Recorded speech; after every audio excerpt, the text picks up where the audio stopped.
Abiola Abrams describes herself as a midwife for your inspired life. She's an author, a self-worth coach, speaker. Yeah, I want to be a guru. Thank you. Well, as it says up on the slide that I'm going to talk about stepping into your greatness, but I've actually added on to that. I scrapped on the way over here completely what I wanted to talk about originally because I felt like, okay, I'm going to talk to my tribe. People who already know that they are born for greatness, people who already know that this is the moment to stop playing small, and maybe just need to know, okay, how do I do that? What is the next step? So I want to share with you that a few years ago I had a diabolical scheme, and I was like, ha ha ha, I figured out the way that I'm going to change the world. And it was that I decided that by me empowering light bringers, world changers, you know, the coaches, the therapists, the healers, the shaman, in order to do their work, if I was able to empower through my programs, my coaching, my speeches, etc., to empower those people who empower others to get out there and live their greatest lives, then by proxy, I could create a ripple effect throughout the world and really affect change and make difference.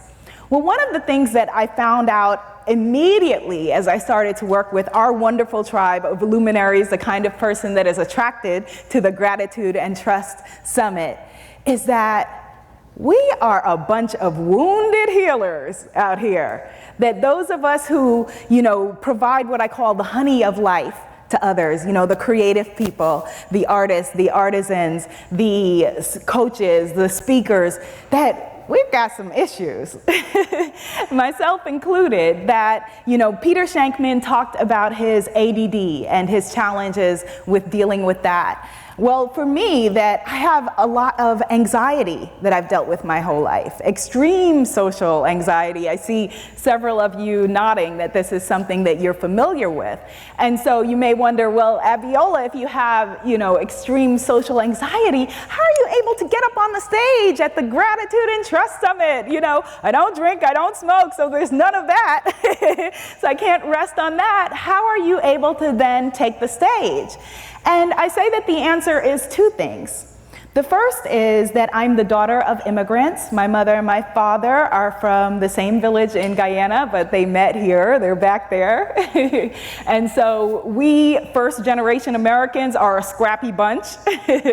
And there's nothing like to motivate you like knowing that the people that made you literally gave up their whole village, whole country, whole being, whole everything in order to make a better life for you. And the second reason is because I know my why. I know my passion, my purpose, my pleasure, the things that I came here to do. And so what I've learned to empower my tribe around and to talk to you about when it comes to fear of failure and fear of success is that, to me, your birth certificate is all of the proof that we need what you have, that we need the magic that you came to bring.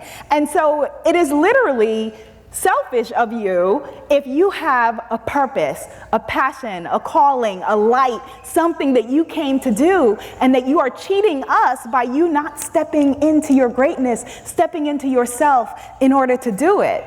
Now, as I said, I am Caribbean American, I'm African American, I'm a New Yorker. Those are all three loud groups of people.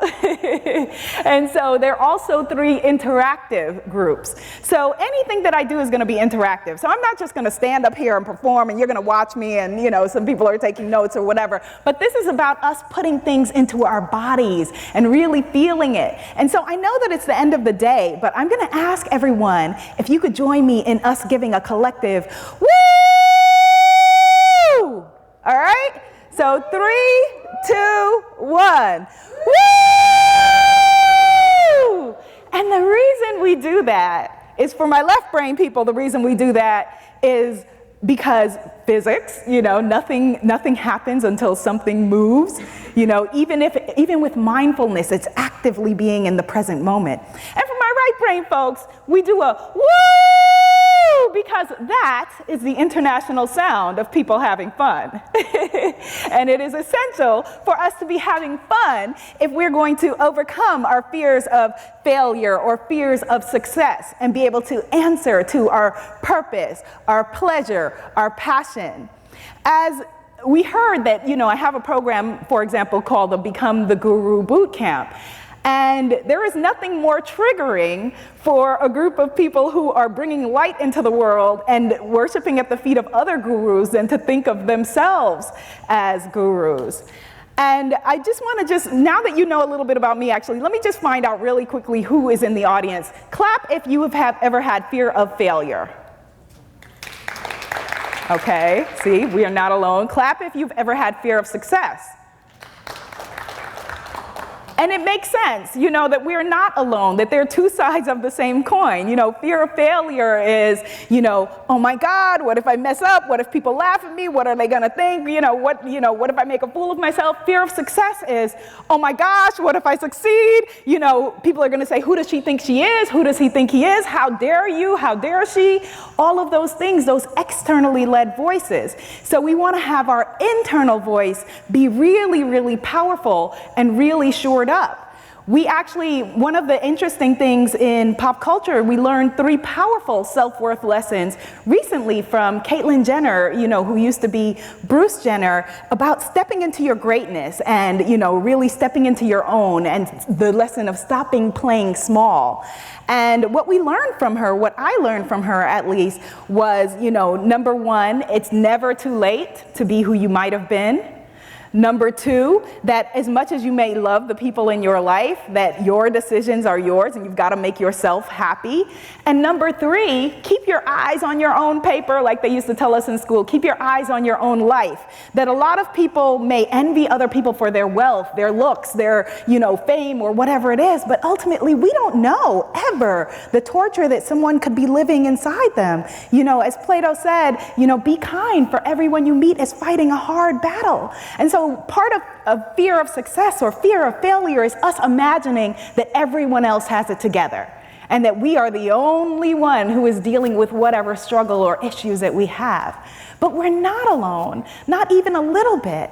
And so what I want to share with you before I go in the brief time that we have left, this year that I had 3 life-changing things happen, and the year is half over. Hopefully, the energy is shifting. But I had 3 life-changing things happen this year. That at the beginning of the year, that my dad was sick, and luckily he's happy, healthy, whole, and here, and all is well.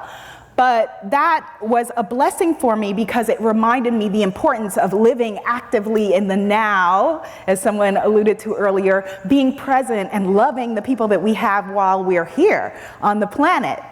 And the second thing that happened was that I went to Ferguson, Missouri, the place of the unrest, that I was speaking in a state nearby. And it was very important for me to go to that place and meditate there and pray there and, meet the people there rather than being the kind of person that gets up and makes speeches about things that they don't know about, or rather than just looking at people as those people over there.